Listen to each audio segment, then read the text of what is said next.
নেবুথিয়ানসিস নিয়ে ইতিপূর্বে আমি একাধিক ভিডিও করেছি। অনেক মা বোনদের অনুরোধে আজকে আরেকটু গুরুত্ব সহকারে নেবুথিয়ান সিস সম্পর্কে আলোচনা করব।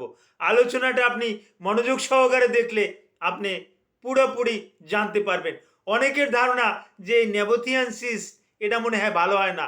এটা সম্পূর্ণরূপে একটা ভুল ধারণা, একটা মিসকনসেপ্ট। হ্যাঁ, এই নেবুথিয়ান সিস চিকিৎসা করলে এটা পুরোপুরি ভালো হয়। দক্ষ হাতে যদি নেবুথিয়ান সিস শনাক্ত করতে পারে তাহলে এটা সম্পূর্ণরূপে ভালো হয়। এই ব্যাপারে আমি আলোচনা করব। আসসালামু আলাইকুম রহমতুল্লাহি ওবারাকাতুহু। আমি ডাক্তার মীর শহীদুল ইসলাম। আমার চেম্বার শুভেচ্ছা 255, ঐতিহ্যবাহী শেখঘাট, সিলেট। জি, গুগলে গিয়ে ডাক্তার মীর শহীদুল ইসলাম কথাটি লিখে সার্চ দিলে আপনি আমার সম্পর্কে বিস্তারিত তথ্য পেয়ে যাবেন। জি দর্শক শ্রোতা, আলোচনা করব নেবুথিয়ান সিস্টের উপরে। নেবুথিয়ান সিস্টে কি? এই নেবুথিয়ান সিস্টটা রোগীরা নিজেও বোঝে না যে কখন নেবুথিয়ান সিস্ট তার আছে কি নাই, এটা বোঝে না। আমরা চিকিৎসকরাও যখন ফিজিক্যাল এক্সামিনেশন না করি, না করা অবধি পর্যন্ত আমরা আমরা নিজেরাও এটা বুঝি না।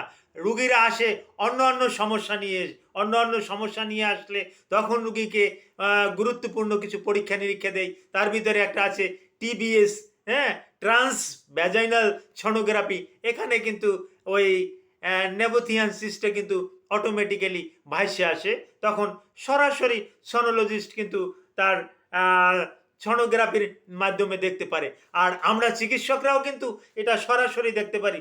সিস্ট কি একটা, না দুইটা, না তিনটা, না মাল্টিপল সিস্ট, এগুলা কিন্তু দেখতে পারি। এই দেখার জন্য একটা যন্ত্র আছে, যন্ত্রটার নাম ভ্যাজাইনাল স্পেকুলাম।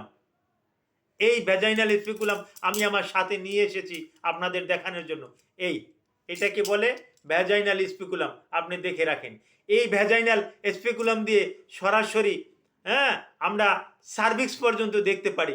মা বোনদের সার্ভিক্স পর্যন্ত আমরা এই ভ্যাজাইনাল স্পেকুলাম দিয়ে সার্ভিক্স পর্যন্ত দেখতে পারি। আর সার্ভিক্স পর্যন্ত যখন দেখি তখন আর এটা কিন্তু সার্ভিক্সই হয়।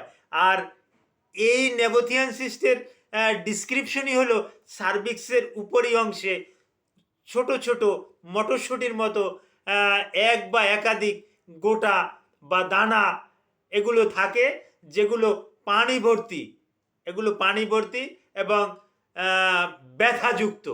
এই ব্যথাযুক্ত এই নেবুথিয়ান সিস্ট ব্যথাযুক্ত, এবং এটা যদি আকারে বড় হয় আমরা এই স্পেকুলাম দিয়ে যদি পরীক্ষা করে দেখতে পাই যে হ্যাঁ এটা আকারে একটু বড়, তাহলে আমরা কি করি, এটাকে কিন্তু ফাটিয়ে দেই, এটাকে কিন্তু ওখান থেকে করে দেই। এবং অনেকেই বলে যে এর কোনো চিকিৎসা নাই, না একমাত্র অ্যান্টিবায়োটিক এবং কিছু কিছু আরও কিছু ওষুধ আছে যেগুলো রোগীর লক্ষণ অনুযায়ী আমরা দিয়ে থাকি। দিয়ে দিলে সম্পূর্ণরূপে ভালো হয়। একবার ভালো হয়ে গেলে কি আবার হবে না, একবার ভালো হয়ে গেলে আর একবার যে হবে এরকমের কোনো নাই। তবে রিকারেন্সি হতেও পারে, কিন্তু তবে সেটা কিন্তু কম। এখন এই নেবুথিয়ান সিস্ট হয় কেন? এখন এটা অনেক স্টাডি আছে। একটা স্টাডি আছে যেটা এটা জেনেটিক। যদি মায়ের থাকে, খালার থাকে, নানির থাকে, তাহলে কিন্তু তার সন্তানদের হওয়ার কিন্তু একটা চান্স থাকে। আর একটা কারণ হলো যদি এই ইউট্রাসের উপরে বারবার আঘাত হানা হয়, বিশেষ করে ডিএনসি করা হয়, এমআর করা হয়, ওখানে যদি বড় আঘাত লাগে সেক্ষেত্রেও কিন্তু নেবুথিয়ান সিস্ট হতে পারে। এটা কোন মহিলাদের হয়? হ্যাঁ, মূলত বিয়ের পরে, বিয়ের আগে সাধারণত হয় না, বিয়ের পরে বাচ্চা হবে, বাচ্চা হচ্ছে না, বাচ্চা ধারণ ক্ষমতা হচ্ছে না, এই সমস্ত মহিলাদের, এই সমস্ত মা বোনদের এই নেবুথিয়ান সিস্টটা বেশি হয়। এটা দেখতে কেমন আমি আগেই বলছি, মটরশুঁটির মতো, মটর দানার মতন।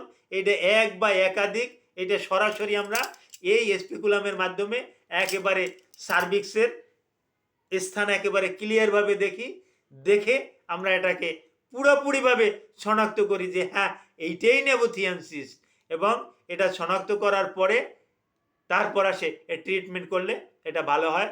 এটা জেনেটিক্যালি রোগ, এবং এটা আরও কতগুলো কারণও আমি বললাম যে যদি এটা ওই আঘাত লাগে, এখানে যদি ডিএনসি করা হয়, এখানে যদি এমআর করা হয়, সেক্ষেত্রেও এটা হতে পারে। এখন এই এই এই স্পেকুলাম ছাড়া আর দেখার পদ্ধতি কি আছে? এইটাই হলো সর্বোত্তম। এই স্পেকুলাম দিয়ে দেখাটাই এটা হলো যে আমাদের পক্ষে সর্বোত্তম।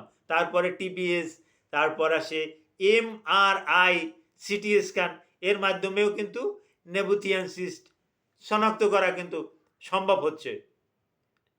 এখন এই নেবুথিয়ান সিস্ট এটা হলে সমস্যাটা কি? সমস্যাটা হলো স্বামী স্ত্রী কনজুয়াল লাইফ করতে পারে না, ব্যথা অনুভব করে এবং হোয়াইট ডিসচার্জ হয়, ডিসচার্জে গন্ধ থাকে, ডিসচার্জটা প্যান্টিতে লাগলে ওই প্যান্টিতে পেটিকোটে সালোয়ারে লাগলে ওখানে দাগ পড়ে যায়। এই রকমের লক্ষণগুলো নিয়ে কিন্তু আমাদের কাছে রুগী প্রেজেন্টেশন করে। তো এই লক্ষণগুলোর উপরে ভিত্তি করে আমরা যদি রুগীকে সঠিক চিকিৎসা দেই তাহলে কিন্তু রুগী পুরোপুরি ভালো হয়ে যায়।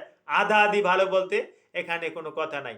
এই নেবুথিয়ান সিস্টের উপরে আপনার যদি আরও কোনো তথ্য থাকে আপনি প্রশ্ন করুন, আমি নেবুথিয়ান সিস্টের উপরে আপনাকে আরও অনেক ধারণা দেব। Thank you all.